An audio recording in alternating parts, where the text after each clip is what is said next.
Hello everyone, আজ যখন আমি দমদম থেকে ফিরছিলাম, দেখো দমদম স্টেশন দেখা যাচ্ছে।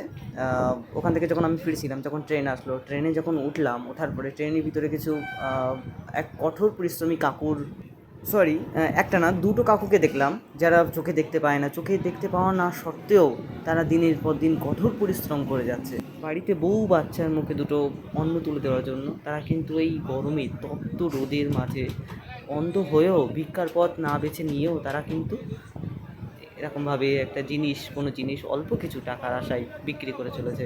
দেখো একভাবে বকেই যাচ্ছে। এদিকে আমার দাদু, ওই দেখো, হাততালি দিয়ে বলছে ওদের কাছ থেকে কিছু জিনিস নিতে, আমাকে ইশারা করে ডাকছে। দেখো ট্রেনের মধ্যে এত ভিড়, যেহেতু শোনা যাচ্ছে না, সেহেতু দাদু বললো ওদের কাছ থেকে কিছু, ইশারা দিয়ে ডাকলো যে ওদের কাছ থেকে কিছু জিনিস নিতে।